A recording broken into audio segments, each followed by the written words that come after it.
sorry I'm a little late, guys. I know I said I'd be here at noon, but I just got out of the shower. Shower. And, yeah. Okay. So,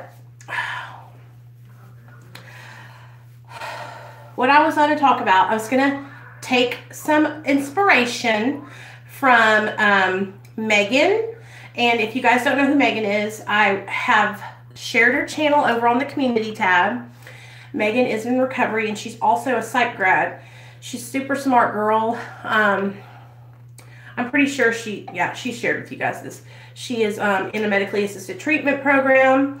She takes Suboxone, and she has been doing so good in her recovery.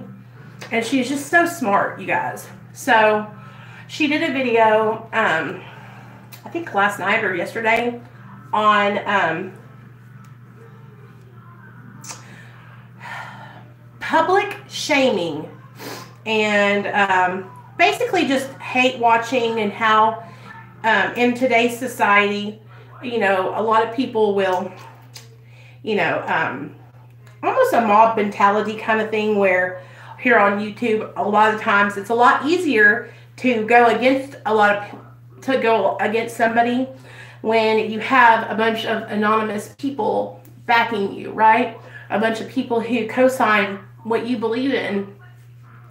And she brought up the topic of when we watch certain channels, to watch with compassion and to really think before we click on these other channels,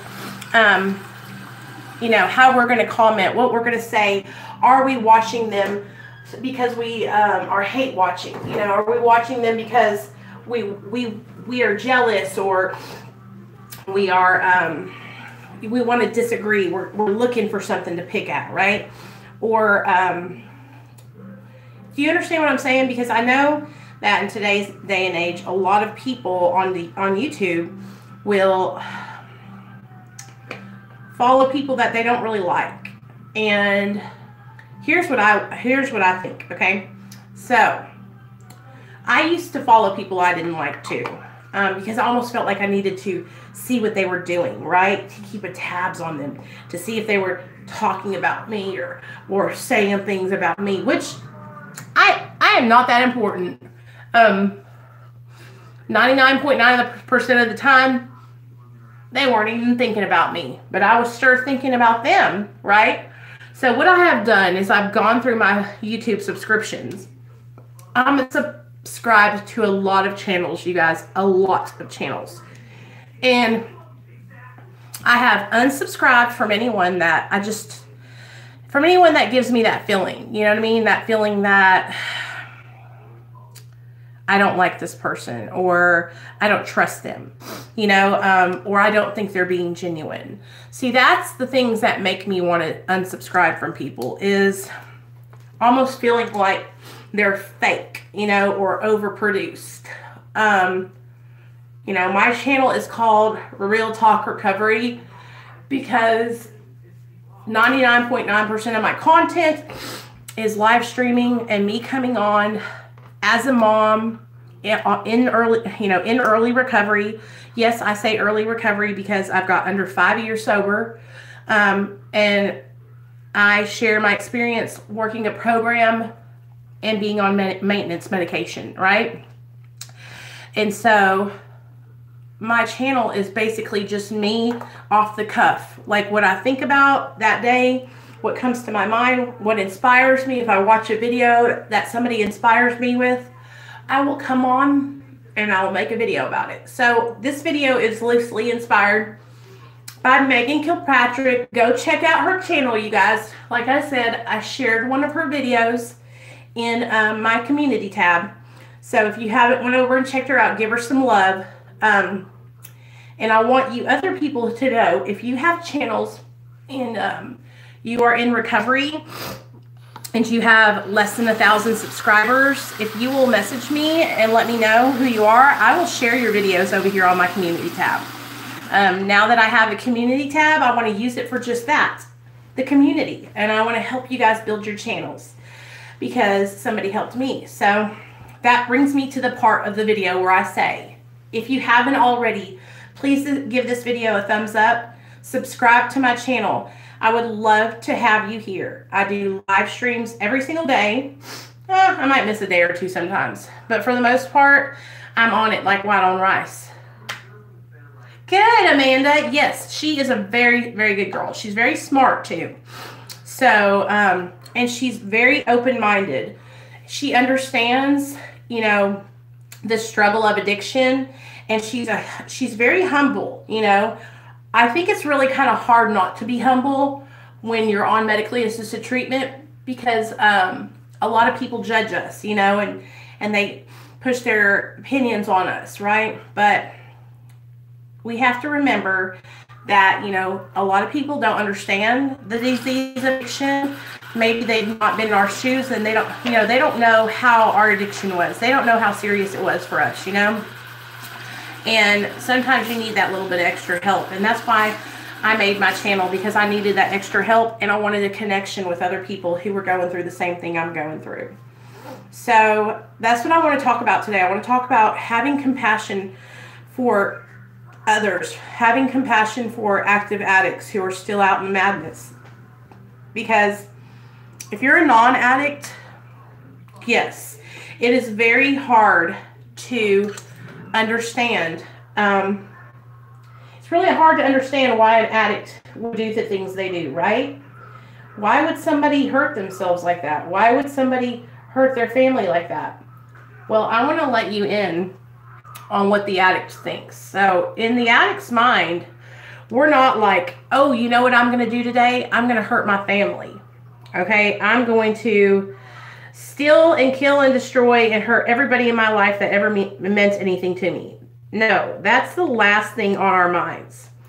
When an addict is in active addiction, we have tunnel vision, okay? And the only thing on our mind is our drug of choice and how we're going to get it. All right, and that is our mission for that day. Hey, Jexie.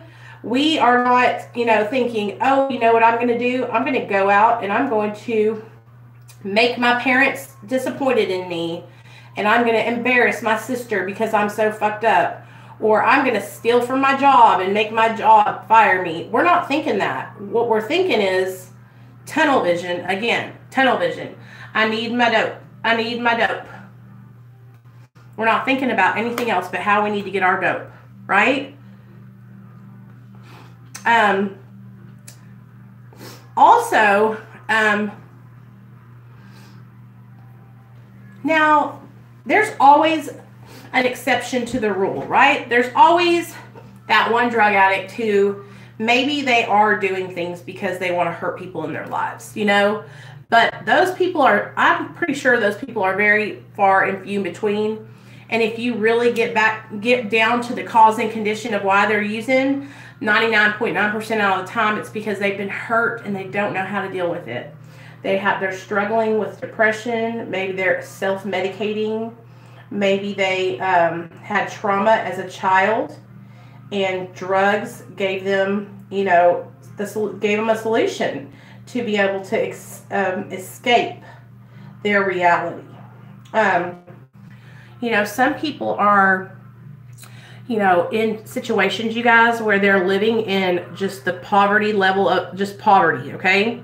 They don't have nice things. They live from house to house. Maybe they're even homeless, right? And their way of escaping is to get high, all right? And while that's not a healthy way to escape, it's a coping mechanism for many, many addicts and alcoholics, okay?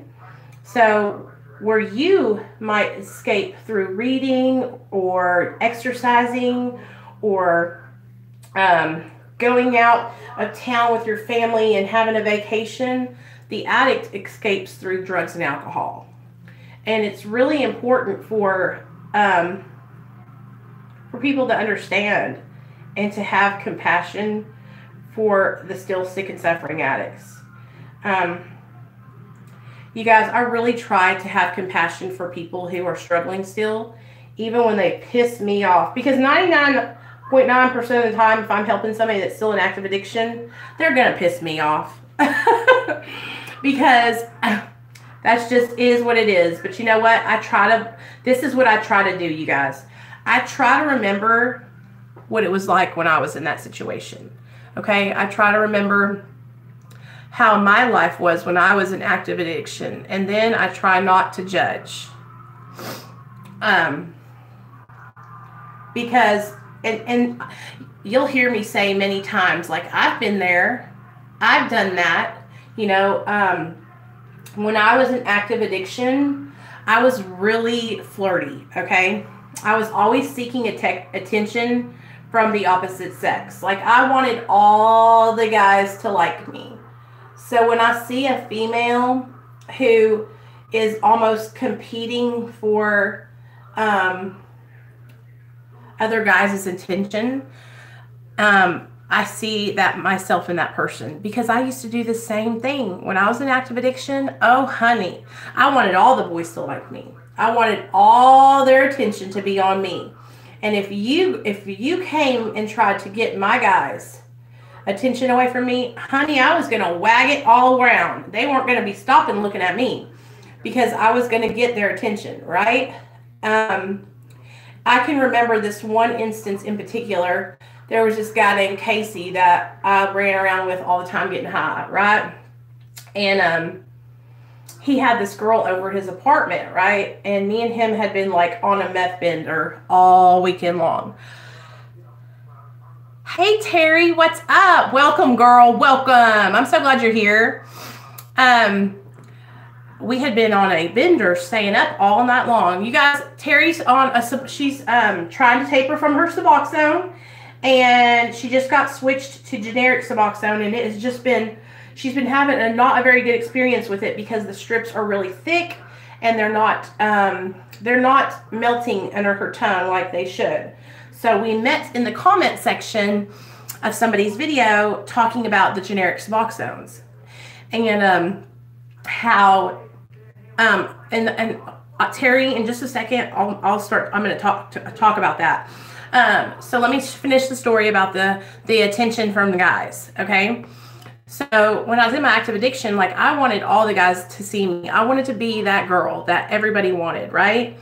And, me and my friend Casey, we had been up all night. We had been on like a meth bender, and we had been, you know, doing it all weekend long. Crazy. And this girl came over one morning, and he was like showing her more attention, you know? And I was just like, what the? Yeah, Amanda, they just came out. Or they've been out for about a year, but I think they pulled them and now they put them back out on the shelves. But I remember, like, almost, it was like a competition to see if who he would pick, you know? And when we first get sober, for a lot of us women, we still seek that attention and that validation from men. But I'm going to tell you what has helped me so much. My husband, you guys, he has helped me so much to see that the only person that I need to worry about is him, and that I am a beautiful, wonderful woman who respects her husband. And today I don't need that validation from men, you know? But I'm not going to lie to you and say that I didn't seek it when I was out there in my addiction, you know?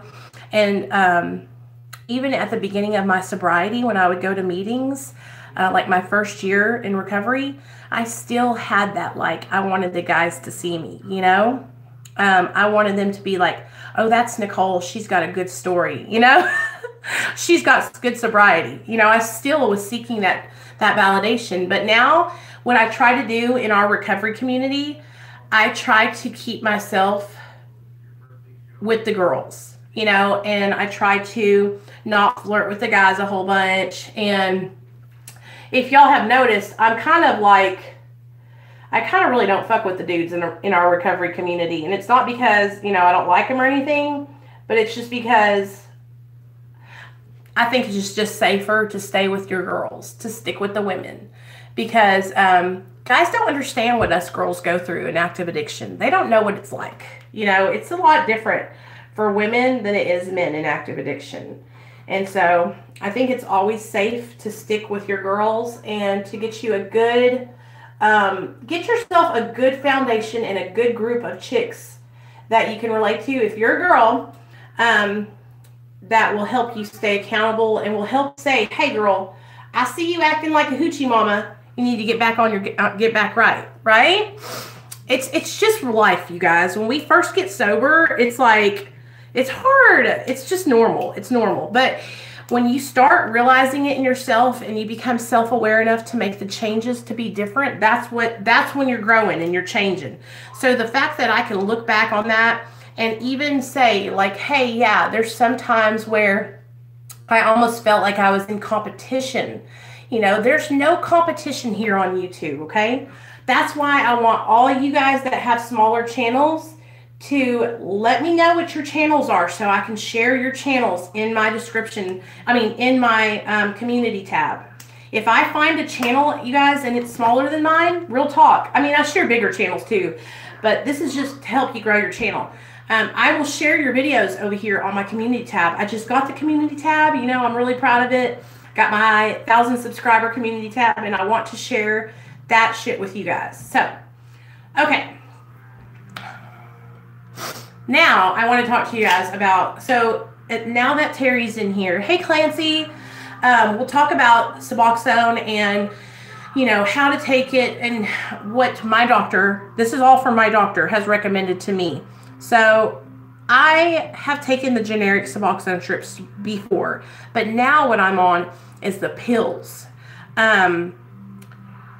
Because that's what my insurance will pay, you know. And the thing that I've always had to do with the strips is take them and cut them into smaller pieces and put them underneath my tongue. I always make sure that I drink like a big old giant glass of water before I put my strips in my mouth and get my mouth really, really moisturized. And put them in there and let them soak, you know, until they melt. And sometimes, you guys, I'm not even gonna lie, like I hurry, you know, and I'm like trying to get them to melt faster. And it's a sublingual strip, and that's what they're made to do, is go under your tongue and go through, you know, your vein right there in the bottom of your tongue into your bloodstream. I do know that there's another medication called Bunavail, and what it does is it goes in the side of your cheek right there, okay? And it's like a patch that goes on the side of your cheek, and you stick it there until it dissolves. And there's that, and then there's also Zubsolv, which is a minty tasting pill. Okay, there's also, like I said, the Suboxone strips. Now, what I'm hearing now, the only Suboxone generics that I've tried are the ones in the white package. The other ones that I'm seeing are these ones in a yellow package. I think they're called Dr. Reddy's. And I have no experience with those, but I know that my doctor told me whenever I was on the strips is that I needed to make sure that I drank a lot of water, that my mouth was hydrated, that I leave the strip underneath my mouth for at least 15 minutes so that way it could fully dissolve, and that I needed to spit out the residue. Do not swallow your saliva when you let your Suboxones dissolve in your mouth. Do you want to know why? Because your saliva has all the other stuff in it, okay?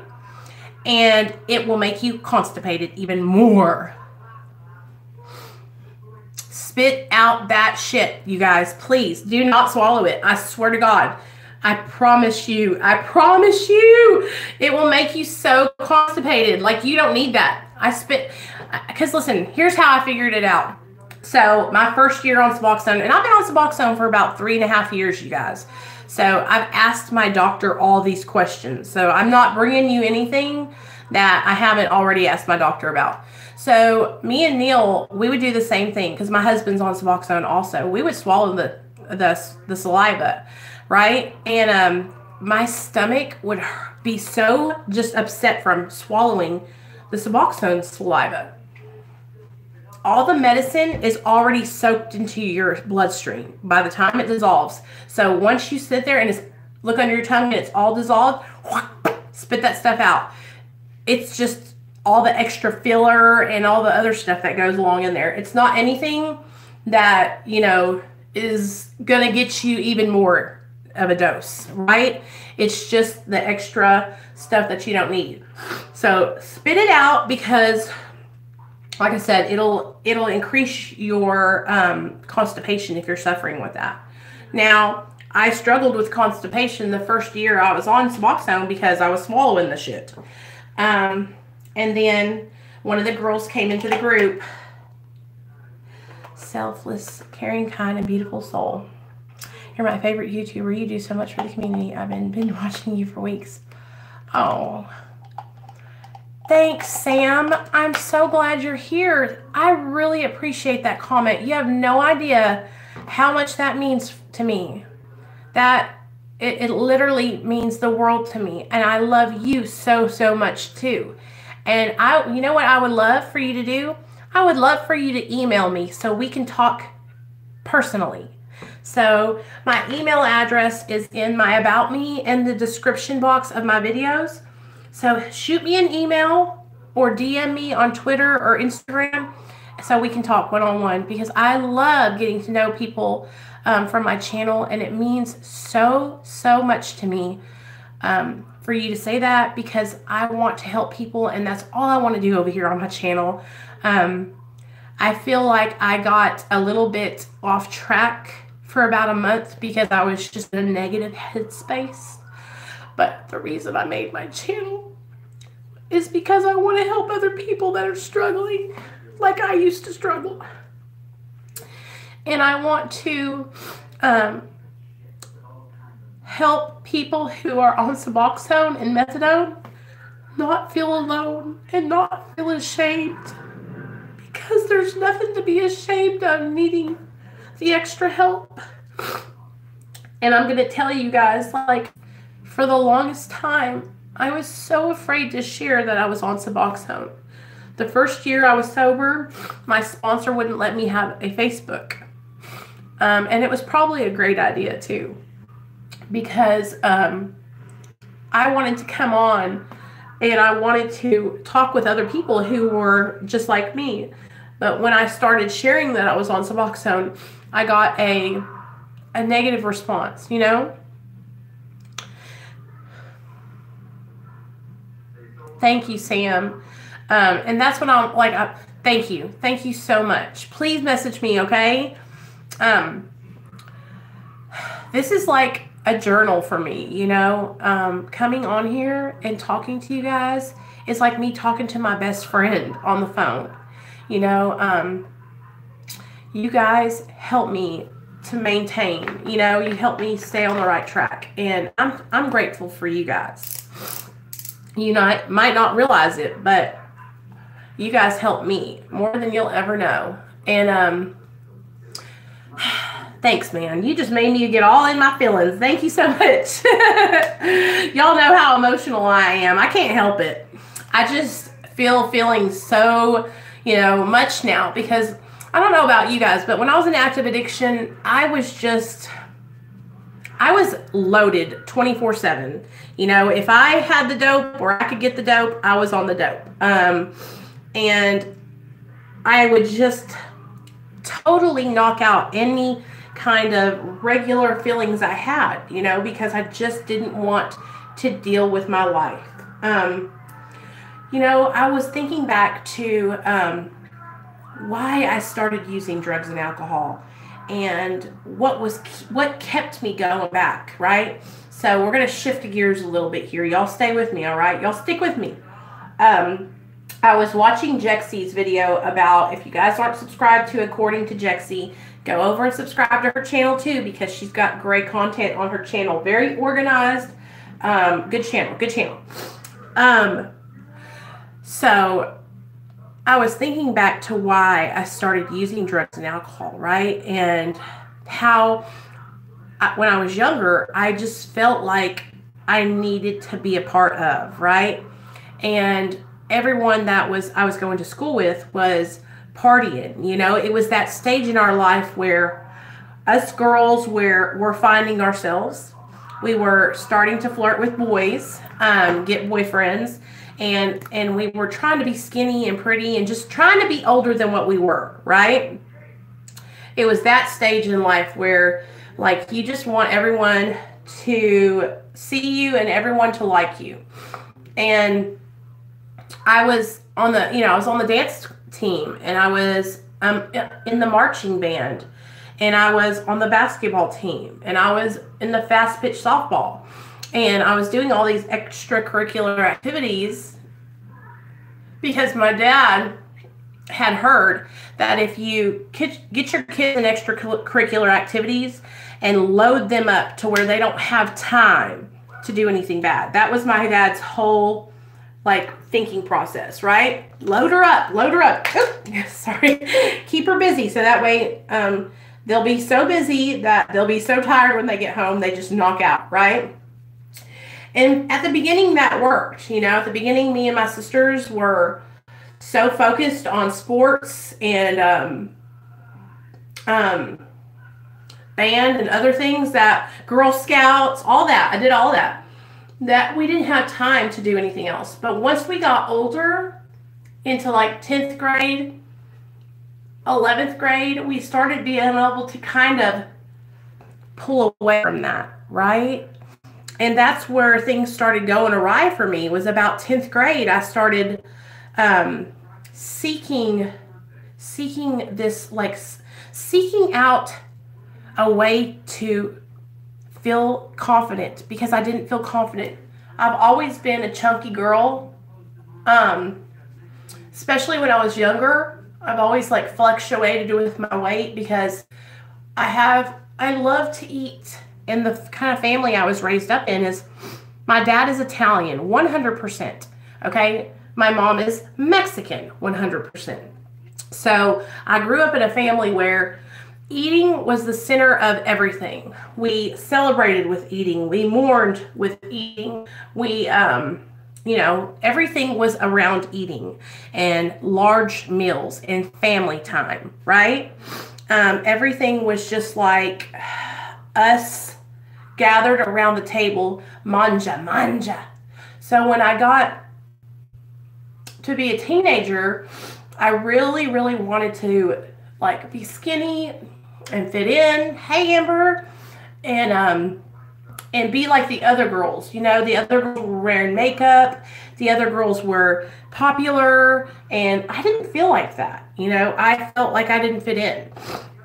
So when I started hanging out with all the football players, because I was on the dance squad, and we would ride the bus together. The cheerleaders and the football players, some of us would ride the bus together to games that were out of state or out of town.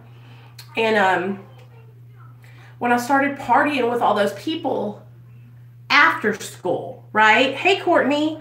And after the football games, that's when I started to realize, hey, their parents aren't like my parents. Their parents let them drink, right? I had a couple of friends whose parents would let them drink alcohol. And as long as they were at their house and doing it in front of them, they would rather their kids be drinking and partying at their own house, right?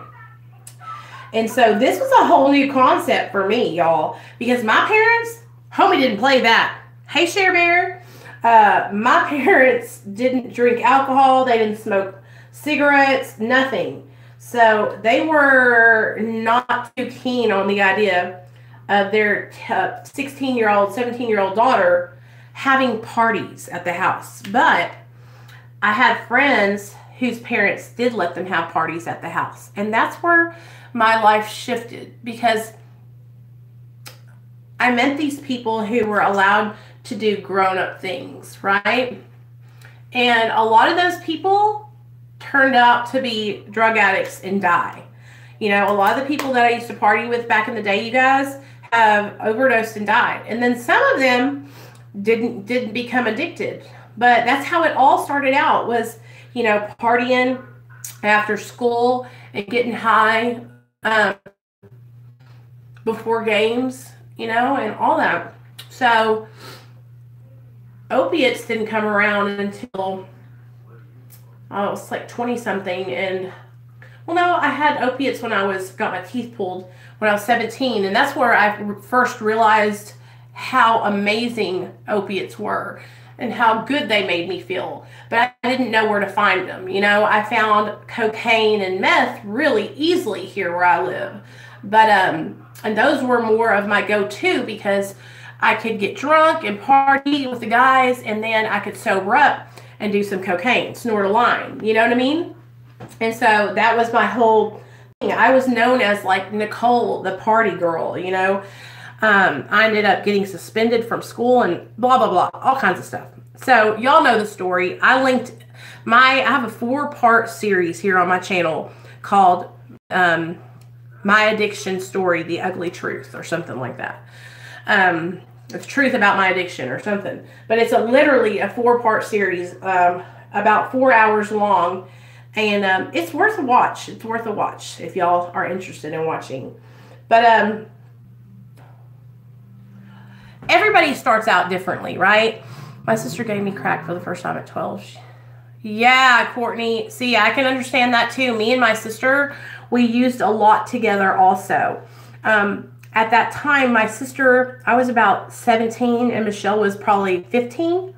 And my sister was really going through a hard time with her behavior. She had just been diagnosed with bipolar, and my family was just really struggling to know how to cope with that, you know, because when we were growing up, my sister acted out a lot, and that's what prompted my family to get her help that she needed. And she ended up getting on medication. Now she's cool. Now she has been on medication for, you know, 20 years, and she lives a stable, good life. She's sober. She has her own apartment. She has a nice boyfriend. They have 2 dogs, all those things. She has a little boy, and well, he's not little anymore. He's 16 now, and he lives with his dad, and he comes over every weekend. So life is good for her today. But when we were hanging out, when we were younger, my sister looked up to me so much, and she wanted to go places with me, and she wanted to be a part of everything with me, everything. And I look back on that time, and if I had just, can't change anything now, but I should have not allowed my sister to be around. You know, I should have told my mom and been honest. But here's the deal. I was lying to my parents, you know. I wasn't telling them what I was doing when I was going places. So I had to bring my sister along, because if I wanted to go, my mom and dad wouldn't let me if I didn't take my sister, right? So I took my sister, and I remember the first time I took her to a party, right? It was at this way older guy's house. His name was Andy. And we were at this trailer out in the middle of nowhere, you guys. And we were all smoking pot. They were tripping acid. And at this time, I had never done anything like that before. So I was like, heck no, I'm not tripping acid, you know. But me and my sister were there. And I was like, Michelle, you cannot do drugs. You're too young. Like, no smoking pot either. If I catch you smoking, you know, we're going home. Well, I couldn't watch her the whole time, so I ended up getting so stoned. And then the next thing I know, my sister is hiding underneath the coffee table, and everybody's passing her the joint. And that's how my sister ended up just being my party partner. My sister and me would get down so hard, you guys. Everybody knew that when the DeMeo sisters were coming, that it was going down. Hey, George. Hey, guys, if you're not subscribed to George's channel, go subscribe to George's channel. It's called My Benzo Hell. He's also part of our recovery community, and he's just such a good guy, y'all. He's doing so good. He's come so far in his recovery, and yeah, I think you'll really enjoy his channel. George is a medically assisted recovery survivor. He tapered himself off of methadone, and he actually uses marijuana as a therapy, and he works he's working on a benzo taper, but one thing at a time. He came from the depths of hell. He used to be a crackhead, he used to be a heroin addict, and he's killing it, dude, killing it. So y'all need to go subscribe to his channel too. See, I have the good life now, and my sister has 5 kids still on dope, now with her ex-friend's husband. Makes her feel good to steal a man. I just stay away, and it sucks because I love her so much. I know, Courtney, I know. And you know what, Courtney? But you have to love her from afar, girl, because you know what will happen if you go and try to save her. She will end up pulling you down with her. And I had to learn that the hard way. You know, let me share with you about my sister. So when I got sober, my sister hadn't got sober yet. So I drove down to Hot Springs to get Paco. The dog I have now was her dog. And she had Paco, and Paco, she couldn't take care of him. So I went to go rescue his little ass, you know, because I just love that dog so much. And when I got down there, you guys, I kid you not, her whole apartment, first of all, they had no lights, no electricity, okay? There was syringes everywhere. Everywhere. Everywhere. It was just, it was a shooting gallery. She had turned this nice ass apartment into a meth den, right? Hey, Kelly, how you doing? You guys, Kelly has a channel too. Go check out Kelly's channel if you haven't already after you get done here. Y'all, I'm telling you, if you got channels, you better let me know because I will share that. I'm telling you, like, I want you guys to know that I am all about helping people who have channels, you guys. Hey, Lisa. So, my sister, I went to go see her, and I was like, I knew that she was in a bad way, right? Because she was asking me to come and get Paco. But I didn't realize how bad of a way she was going to be in. So when I got down there, like I said, no running water, or no lights, no electricity. So I was like, damn, it's worse than I thought, you know? And I remember going into the house because she wasn't there yet. So me and Neil went in through her window because it was unlocked. And we had flashlights. And that's where I saw the reality of what my sister was going through and how bad she got on methamphetamine. Proud of that at all, okay? Like, at all. In fact, guilt because of that, and I feel responsible for a lot of things that my sister went through because I did that, okay? And I hate, but it's what happened, all right? I did that. Hey, Amber, those wrenches are like moderators. So that happened, all right? And it was just like my sister was strung out, you know, and I felt responsible because I had introduced her to drugs, you know? And so whenever I was getting sober, I wanted her to so badly get sober at the same time I did. You know, I wanted her to get her life together like I was. And I would try to talk to her. I would try to, you know, tell her to take responsibility and to admit that she was an addict, right?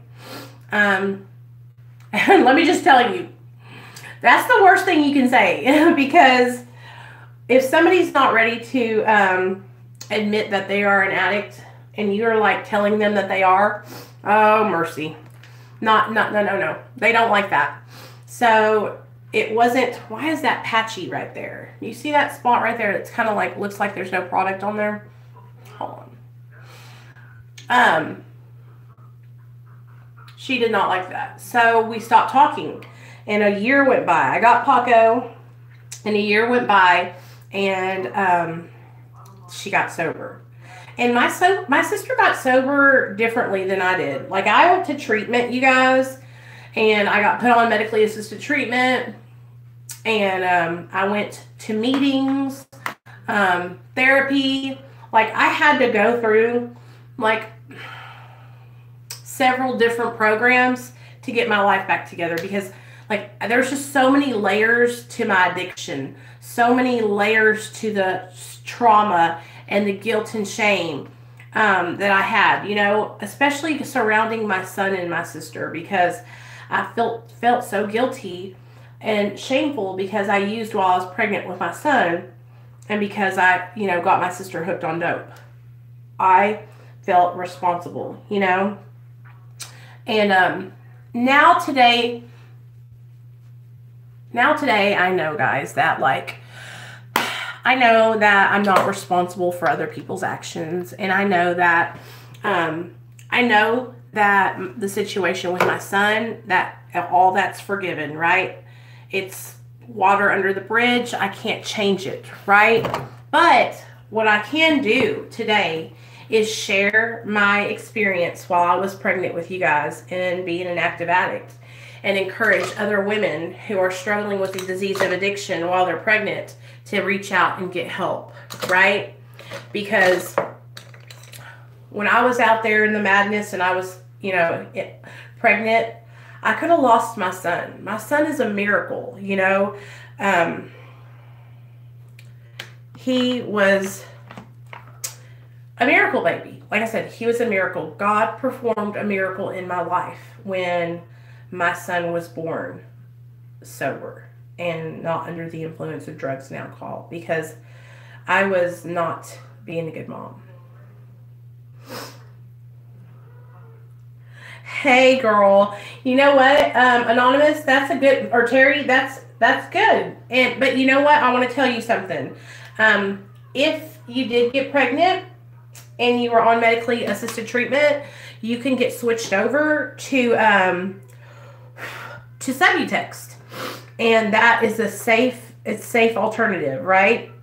Actually, a lot of people, a lot of women have had babies while on Subutex, and their children are healthy and happy babies.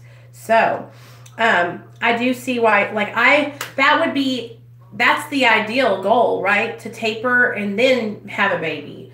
But if for some reason you got pregnant while you were still on, right? There's no shame in that. You just go to your doctor and let him know, and he would switch you over to Subutex, right? As moms, we have to unite, you guys, and not shun each other or make each other feel inadequate because, we get pregnant while we're on medication-assisted therapy. I had a couple pregnancy scares a couple months ago where I thought I was pregnant twice, right? And I'm married, right? I've been married to my husband. We've been together for 8 years. Subutex doesn't put the baby through withdrawals after birth. No. Actually, Terry, there's a lot of people, there's a girl here, let me tell you about her channel. Gosh, what's her name? Rachel. Her name's Rachel New Jersey, I think. Rachel Jersey, here on YouTube. And she has a lot of information. She has been through having a baby while on Subutex, and her baby was happy, healthy, no withdrawals, not born addicted or anything. And I think it's because the baby and the mom don't share the same blood. I'm not sure though, I'm not sure, but I'll have to really research that some more. But it's a lot safer than you being out on drugs. Now, of course, if you plan a pregnancy and you can get off Suboxone before you have your baby, then that's the ideal situation. But not all of us have that ideal situation. You know what I'm saying? Not all of us plan our pregnancies. You know what I mean? It just happens sometimes. I'm really bummed I missed so many live streams this weekend, but I did spend an amazing weekend with my husband. That's what's up, girl. Carrie, it's okay. Being with your husband is better. It's just harm reduction. And okay, well, if you're still single, girl, you got it. You got it then. You got time to taper and get down and get off, and then get married and have, or however you want to do it, have a baby and then get married, whatever. I'm down for whatever. I just want you guys to know that there's no shame in needing help. That's why I made my channel, you guys. I made my channel for people like me who were on medically assisted treatment, who were really wanted to be different, who were staying sober, who were changing their life. Talking about people who get on medication assisted therapy and they're living different lives. They are doing the next right thing. They are helping others. They are changing their old behaviors, okay? That's what I'm talking about. I'm talking about people who are actively trying to be better, okay? Because I know, and you guys, he had up telling people how to get high on Suboxone. Okay, tell me if if you guys can see me.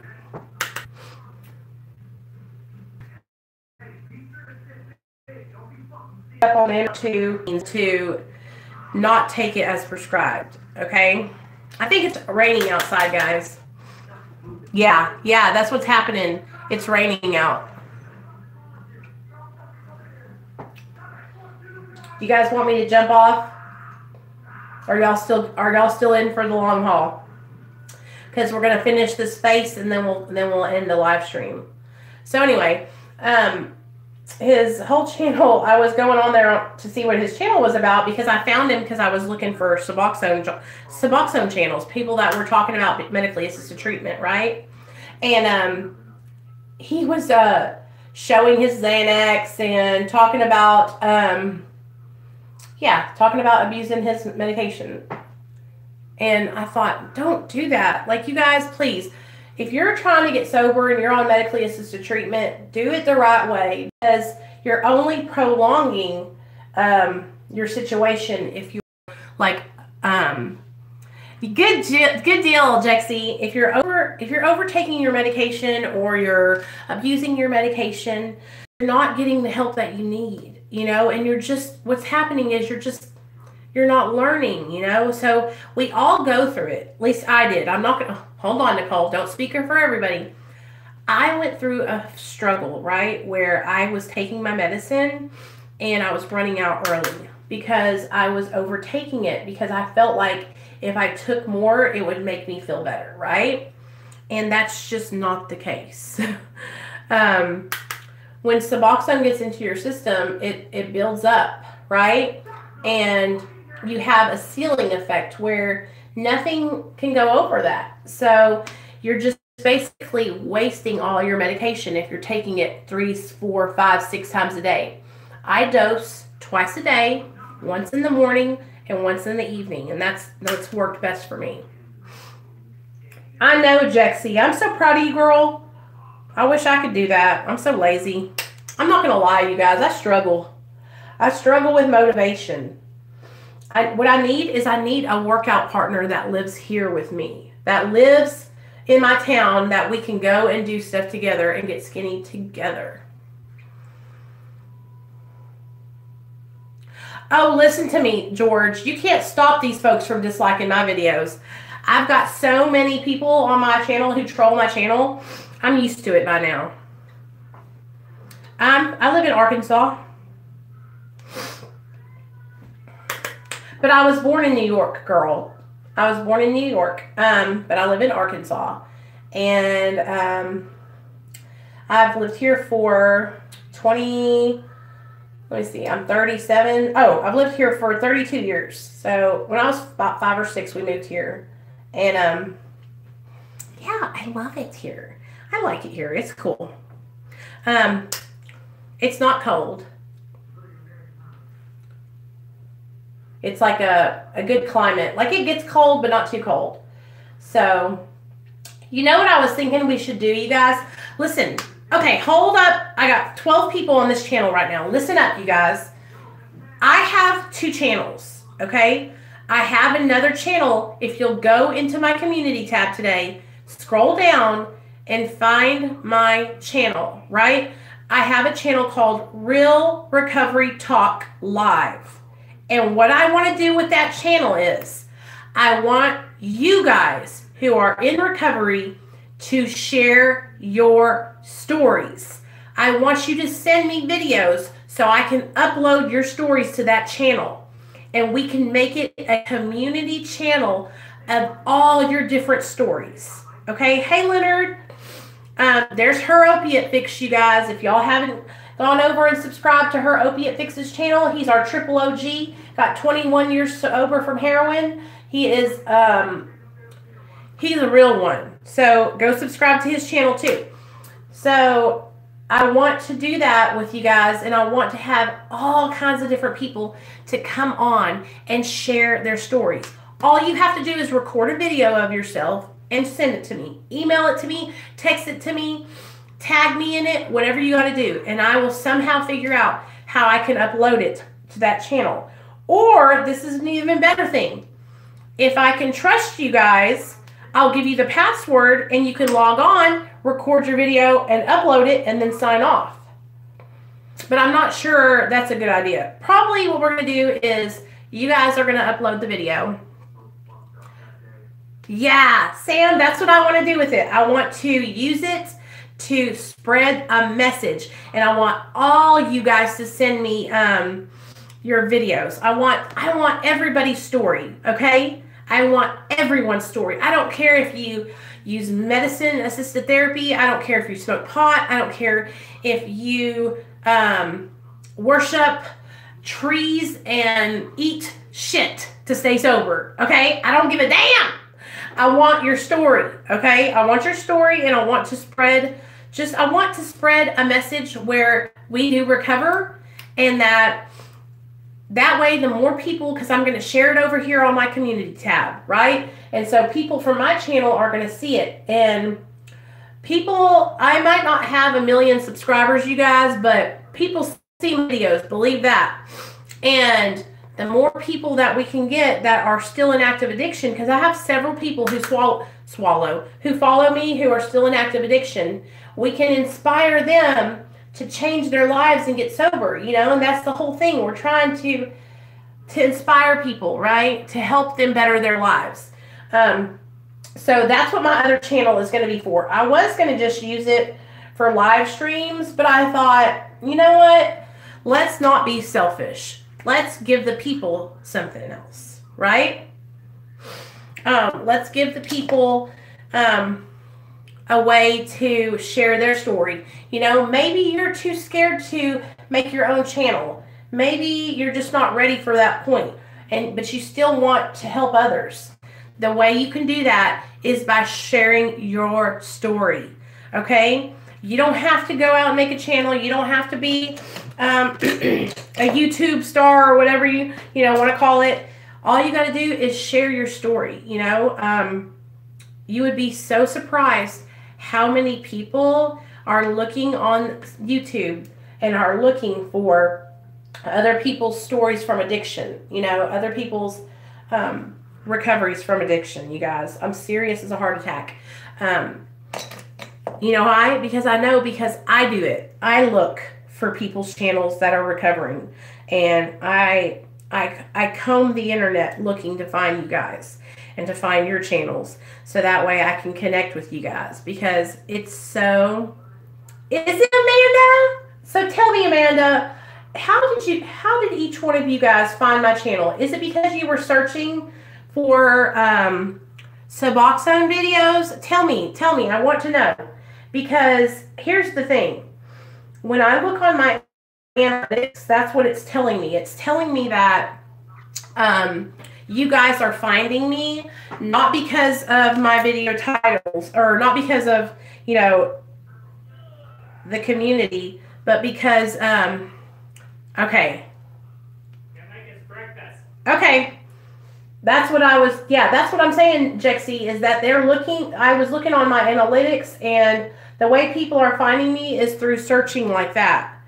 So are my videos popping up, you guys, like under Suboxone videos? That's good. That's good. Because that's what my channel is about recovery while on medically assisted treatment, and sharing my experience with you guys being on medically assisted treatment and working a program of recovery and trying to help others at the same time. So that's good. Yay! That makes me feel good that that people are at least finding my channel. Okay. No, how do I use Suboxone tabs? I don't even... Okay, Jexy, I'm going to call you when I get off here, and you're going to help me, because I need to know these things. Really? Thank you, Leslie. Thank you. Addiction recovery. Good deal. All right, guys. That's so awesome. That makes me feel a lot better, because I was afraid that maybe, you know, my videos weren't getting out there, you know. And can I ask you guys one favor, okay, while I have you guys here? If you have anybody you think would benefit from my videos, or anybody you think that would like to subscribe, will you invite them over to subscribe? It really helps me out a lot. I'm not monetized yet. I did put in my application to YouTube a month ago, and it's just taken them a long time to get to my application, I guess. So I'm still waiting for them to approve my channel to be monetized. You know, and I'm kind of afraid that it might not get monetized because I do talk about addiction and Suboxone and all that kind of stuff on my channel, but hopefully it will be okay. I'm coming, babe. We'll see, though. I have a feeling that I might have to change a little bit because I am so, you know, raw, real, and uncut over here. But we'll see. Mommy? Yes, my son. Close your eyes. Close my eyes? And open your hands. No, they're like this. Oh, okay. No. Can't look. Okay. What is that? Slime. Oh my god. It's from Ryan. What? Look. Yuck! It feels so weird. Wow, that feels weird. Do you like that? Here you go. Wow, where'd you get that out of? I got it from out of this here. Yeah, Sam, I know. It is where it's at, huh? So what do you guys think about inviting people over to the channel if you know anybody? And one more thing while I got y'all today. What do you guys think about